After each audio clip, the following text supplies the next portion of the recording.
बिस्मिल्लाहिर्रहमानिर्रहीम। अस्सलाम वालेकुम व्यूवर्स, उम्मीद करती हूँ आप सब लोग ठीक ठाक होंगे। तो आज हम बनाने जा रहे हैं बहुत ही क्रिस्पी लेयर्स वाली और बिल्कुल हलवाई स्टाइल कचौरियों की रेसिपी। मैं जो रेसिपी आप लोगों को बता रही हूँ, ये कीमे की कचौरियों की रेसिपी है। आप लोग अगर बिगनर हैं, आप लोग पहली दफ़ा कचौरियाँ बना रहे हैं, बिलीव मी ये ऐसी रेसिपी है कि जो परफेक्ट नहीं भी बनाता वो भी बहुत परफेक्ट बनाएगा। जो पहली दफ़ा बना रहा है वो भी इसी तरीके से परफेक्ट कीमे की कचौरियाँ बनाएगा। और बिलीव मी ये इतने मज़ेदार और इतनी सॉफ्ट बन के तैयार होती हैं, कहीं से कच्ची नहीं होगी। आप लोग इसको खाएँगे तो ये आपके मुँह में घुल जाएगी। ये बिल्कुल मक्खन की तरह सॉफ्ट है। तो चलें जी स्टार्ट करते हैं। तो सबसे पहले आप लोगों ने आटा गूंद लेना है। इसका हम लोगों ने बेसिकली डो बना लेनी है कचौरियों की। तो 2 टेबलस्पून मैदा है, हाफ़ टेबलस्पून इसमें मैं नमक ऐड कर दूंगी। अब आप लोगों ने इसके अंदर घी का यूज़ करना है। हाफ़ कप आप लोगों ने घी ले लेना है। ऑयल में ये नहीं बनती, ये मैं आप लोगों को पहले बता दूं। आप लोगों ने घी डालना है। घी डालने के बाद इसको इस तरीके से आप लोगों ने हाथों की मदद से मसल लेना है ताकि ये बिल्कुल यकजान हो जाए। अब आप लोगों ने पानी डाल के थोड़ा थोड़ा पानी डाल के इसको गूंद लेना है। आप लोगों ने बहुत ज़्यादा हार्ड भी नहीं गूंदनी और बहुत ज़्यादा आप लोगों ने सॉफ्ट आटा भी नहीं गूंदना। ये जो डो है ये बिल्कुल नॉर्मल होनी चाहिए, बहुत ज़्यादा सॉफ्ट भी नहीं होनी चाहिए और बहुत ज़्यादा बिल्कुल ऐसी भी नहीं होनी चाहिए कि बिल्कुल आप पत्थर बना दें। इतनी बहुत ज़्यादा जो है वो सख्त भी नहीं होनी चाहिए, लेकिन ये थोड़ी सी सख्त की तरफ होनी चाहिए, बहुत एक्स्ट्रा सख्त नहीं होनी चाहिए। आप समझ रहे हैं मैं क्या कहना चाह रही हूँ। तो ये देखिए, अब आप लोग इसको रेस्ट पे छोड़ दें तकरीबन 25 से 30 मिनट के लिए, जब तक हम कीमे की स्टफिंग तैयार कर लेते हैं। हाफ़ कप ऑयल ले लें, 1 टेबलस्पून लहसुन अदरक का पेस्ट ले लें। अब आप लोगों ने लहसुन अदरक के पेस्ट को सौटे कर लेना है 1 से 2 मिनट के लिए। उसके बाद यहाँ पे मेरे पास हाफ़ kg कीमा है, आधा किलो के आसपास। तो अब इसके अंदर हम लोग कीमा डाल देंगे और कीमे को भी हम लोग अच्छे तरीके से फ्राई करेंगे जब तक कि ये पिंक से वाइट हो जाए। आप लोगों ने इसका कलर चेंज करने तक इसको कुक करना है। तकरीबन आप लोगों को 3 से 4 मिनट लग जाएंगे जब तक कि ये कीमा जो है वो बिल्कुल वाइट हो जाए। तो ये देखिए 3 से 4 मिनट के बाद ये बिल्कुल वाइट हो चुका है। अब इसमें कुछ स्पाइसेस जाएंगे। हाफ़ टी स्पून नमक, हाफ़ टी स्पून कुटी हुई लाल मिर्च, हाफ़ टेबल स्पून गरम मसाला, हाफ़ टी स्पून हल्दी, 1 टेबल स्पून लाल मिर्चों का पाउडर और 1 टेबल स्पून इसमें जाएगा धनिया पाउडर। बहुत एक्स्ट्रा हम लोग इसके अंदर स्पाइसेस नहीं ऐड कर रहे, हर घर में अवेलेबल होते हैं। अब आप लोगों ने इसके अंदर 1 टेबल स्पून चाट का मसाला ऐड कर देना है और हाफ़ टी स्पून कुटी हुई आप लोग इसके अंदर हरी मिर्चें ले लें। अगर चाहें तो हरी मिर्चों का पेस्ट भी इसके अंदर ऐड कर सकते हैं। यहाँ पे मेरे पास बहुत इंपॉर्टेंट चीज़ है और वो है चिकन पाउडर। अगर आप लोगों के पास चिकन पाउडर नहीं है तो हाफ़ जो कनौर का क्यूब होता है वो इसके अंदर ऐड कर दें। अब इसके अंदर बहुत ही इंपॉर्टेंट चीज़ जाएगी, वो है हाफ़ टेबल स्पून ज़ीरा। अगर आप लोगों के पास ज़ीरा पाउडर है तो वेल एंड गुड, लेकिन अगर आप लोगों के पास नहीं है तो फिर आप लोग साबुत ज़ीरा भी ऐड कर सकते हैं। अब इसके अंदर हाफ़ कप चॉप की हुई स्लाइस की हुई प्याज ऐड कर दें और प्याज ऐड करने के बाद इसको तब तक पकाएं जब तक कि ये प्याज जो है वो सॉफ्ट हो जाए। ठीक है, तो ये देखें जैसे ही यहाँ पे प्याज सॉफ्ट हुए हैं, इन्होंने पानी छोड़ना स्टार्ट कर दिया है। अब उसके बाद आप लोग इसके अंदर हरी मिर्चें ऐड कर दें। 1 टेबल स्पून हरी मिर्चें क्रश की हुई ऐड कर देंगे। 2 टेबल स्पून मैं इसमें धनिया पत्ता ऐड कर दूंगी। धनिया आप लोग चाहें तो चॉप करके भी ऐड कर सकते हैं, मैंने चॉप करके ऐड नहीं किया। धनिया ऐड करने के बाद इस सारी स्टफिंग को अच्छे तरीके से मिक्स कर लें। ये देखें सारी चीज़ें आपस में बिल्कुल यकजान हो जानी चाहिए। इस स्टेज पे आप लोग नमक चेक कर सकते हैं, अगर नमक कम है तो थोड़ा सा आप लोग अपने टेस्ट के अकॉर्डिंग डाल सकते हैं। अब चलते हैं नेक्स्ट प्रोसेस की तरफ। अब हम लोगों ने बेसिकली यहाँ पे कचौरियाँ बनानी है। तो ये देखें रेस्ट देने का फ़ायदा क्या हुआ है कि ये बहुत ज़्यादा जो है वो सॉफ्ट हो गई है, बिल्कुल इसमें जो गुठलियाँ थी वो ख़त्म हो गई हैं और स्मूथ सा ये आटा गूंद के तैयार हुआ है। अब इसके मैं इक्वल पीसेस कर लूँगी। ये देख रहे हैं आप लोगों ने इक्वल पीसेस करने हैं इसके। तो मैंने यहाँ पे 8 पीसेस किए हैं 2 कप मैदे से। तो ये देखें इतना आप लोग इसका साइज़ दे सकते हैं, इतना तो होना ही चाहिए।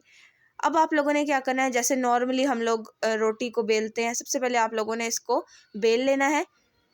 आप लोगों ने इसको बिल्कुल गोल बेलना है। ठीक है, देखें इतनी आप लोगों ने इतनी पतली होनी चाहिए आप लोग इसकी जो है वो चौड़ाई देख सकते हैं कि कितनी पतली है। अब आप लोगों ने घी ले लेना है, आप लोगों ने ऑयल का यूज़ इस पूरी रेसिपी में कहीं नहीं करना है। जब आप फ्राई करें बस तभी आप लोगों ने ऑयल का यूज़ करना है। अब इसके अंदर घी लगा दें और ऊपर से आप लोग छलनी की मदद से मैं इसके ऊपर मैदा छिड़क रही हूँ। इससे क्या होगा, इतनी ज़बरदस्त और प्यारी लेयर्स बनेंगी, आप लोग खुद हैरान रह जाएंगे। ये हम लोग क्यों इस प्रोसेस को यूज़ करें, क्योंकि ये आपस में चिपकेगी नहीं। उसके बाद आप लोगों ने साइड से इस पट्टी को उठा के रोल कर देना है और फोल्ड करने के बाद ऊपर से दोबारा से जो है वो ये इसकी लेयर लगा दें आप लोग घी की। उसके बाद अगेंस्ट वही स्टेप करें। मैंने चाय की पोनी में जो है ना वो मैदा ले लिया है और मैं इस तरीके से डस्ट कर रही हूँ। आप लोग हाथों की मदद से भी कर सकते हैं और अगर ब्रश नहीं है तो कोई बात नहीं है, आप लोग हाथों की मदद से भी कर सकते हैं। अब इसको मैंने खींच के लंबा कर लिया है। लंबा करने के बाद दोबारा से मैं ब्रश की मदद से घी लगा लूँगी। उसके बाद आप लोगों ने अगेन वही स्टेप जो है ना वो रिपीट करना है कि आप लोग इसके ऊपर छलनी से मैदा डस्ट करें। अब इम्पॉर्टेंट बात, ऊपर से लेके इसको फोल्ड करते जाएं और इसको नीचे की तरफ लेके आते रहें, फोल्ड करते जाएं, फोल्ड करते जाएं। देखें जैसे कि आप लोग वीडियो में देख सकते हैं, ये देखें, ठीक है। तो ये एक आप लोगों ने रोल बना के तैयार कर लिया है। अब आप लोगों ने छुरी लेके इसको बिल्कुल सेंटर से इक्वली कट कर देना है। ये देख रहे हैं, हम लोगों ने जो घी और मैदा लगाया है उसका फ़ायदा क्या होगा कि ये चिपकेगा नहीं। अगर आप लोग नहीं लगाएंगे तो ये लेयर्स नहीं इतनी अच्छी बन पाएंगी। देख रहे हैं कितनी ज़बरदस्त लेयर्स बनी है। अगर आप लोग घी और मैदा नहीं लगाएंगे तो वो बिल्कुल चिपक जाएगा आटा आपस में, बिल्कुल लेयर्स नहीं बन पाएंगी इसकी। तो ये देखिए गाइस, सारे मैंने इसी तरीके से इस प्रोसेस से कर लिए हैं। अब आप लोगों ने ये बल वाला जो है ये आप लोगों ने पेड़ा उठाना है, इसकी उल्टी साइड आप लोगों ने इस तरीके से ले लेनी है और इसके बाद इसको आप लोग अच्छे तरीके से बेल लें। आप लोगों ने बहुत ज़्यादा ज़ोर के नहीं बेलना, लेकिन हल्के हाथों से इसको बेलना है। टेंशन नहीं लेनी आप लोगों ने घी और मैदा लगाया है तो वो बिल्कुल भी चिपकेंगे नहीं, लेयर्स आपकी वैसे ही रहेंगी। अब जितनी स्टफिंग आप लोग फिल करना चाहते हैं इसके अंदर उतनी स्टफिंग ले लें। अच्छा, स्टफिंग बहुत भर भर के आप लोगों ने फिल नहीं करनी, उससे क्या होगा कि स्टफिंग बाहर निकल आएगी, ये जो हम लोग पेड़ा बनाएंगे ये फट सकता है, ठीक है। उसके बाद ये देखें, स्टफिंग को मैं इतने अच्छे तरीके से बिल्कुल पोटली सी इसकी बना लूँगी, ठीक है। पोटली होती है ना जैसे, उसकी शेप दे दूंगी, लेकिन आप लोगों ने इसको थोड़ा सा प्रेस करना है। तो ये देखें सारी कचौरियाँ बन के तैयार हो चुकी हैं। अब बारी आती है इसको फ्राई करने की। तो आप लोगों ने मीडियम ऑयल पे इसको फ्राई करना है। टिप नंबर 2, एक टिप जो पहले बताई थी ये टिप नंबर 2 है। आप लोगों ने इसको बहुत ज़्यादा हाई ऑयल में फ्राई नहीं करना, हाई फ्लेम पे फ्राई नहीं करना। ये अगर आप लोग फ्लेम ज़्यादा रखेंगे तो ये बाहर से इतनी जल्दी ब्लैक हो जाएंगी और अंदर से कच्ची रह जाएंगी और जब आप खाएंगे तो बिल्कुल आपको मज़ा नहीं आएगा। आप लोगों ने बिल्कुल लो फ्लेम पे इसको कुक करना है।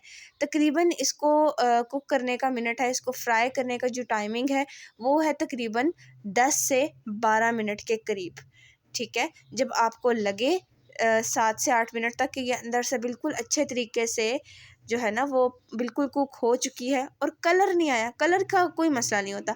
कलर नहीं भी आया तो आप लोग फ्लेम हाई कर दें कलर लाने के लिए, तो वो बहुत जल्दी कलर आ जाएगा। लेकिन स्टार्टिंग में आप लोगों ने फ्लेम लो रखना है, उससे क्या होगा कि ये अंदर तक पक जाएगा। हाई होगा तो बाहर से जल जाएगा और अंदर से मैदा बिल्कुल वैसा ही होगा कच्चा पक्का, तो वो फिर वो बिल्कुल भी आपकी रेसिपी फ्लॉप हो जाएगी। तो ये देखिए बहुत प्यारा सा गोल्डन सुनहरा सा कलर आ चुका है। अब मैं इसको निकाल लूँगी और आप लोग देख सकते हैं कि कितनी लेयर्स वाली बन के तैयार हुई हैं, इतनी सॉफ्ट है। आप लोग इसको खाएंगे आपके मुंह में ये घुल जाएंगी। और ये हलवाई स्टाइल रेसिपी मैंने आप लोगों के साथ शेयर की है। जो लोग पहली दफ़ा कचौरियाँ बनाना चाहते हैं वो लोग इस रेसिपी को ज़रूर ट्राई करें। आपकी 100% गारंटी के साथ कहती हूँ इतनी ही परफेक्ट बनेंगी जितनी मेरी बनी है। वीडियो अच्छी लगती है तो वीडियो को लाइक करें, चैनल को सब्सक्राइब करें। मिलूंगी मैं आप लोगों के साथ ऐसे ही एक नई और मज़ेदार वीडियो में। ये मैं आप लोगों को तोड़ के दिखा रही हूँ और अंदर से आप लोग देख सकते हैं कि ये कितनी अच्छी लग रही हैं, अंदर से बिल्कुल पकी हुई हैं। और इसकी स्टफिंग आप लोग देख सकते हैं बिल्कुल बैलेंस है, हर चीज़ कोई चीज़ ज़्यादा या कम नहीं है। और आप लोग इसकी देखने वाली चीज़ है कि आप लोग इसकी लेयर्स देखें। चलती हूँ, इंशाल्लाह ताला मिलूंगी मैं नई वीडियो में। तब तक के लिए अपना बहुत सारा ख्याल रखिए और दुआओं में याद रखिए। अल्लाह हाफिज़ and thanks for watching my video guys. अल्लाह हाफिज़, टेक केयर।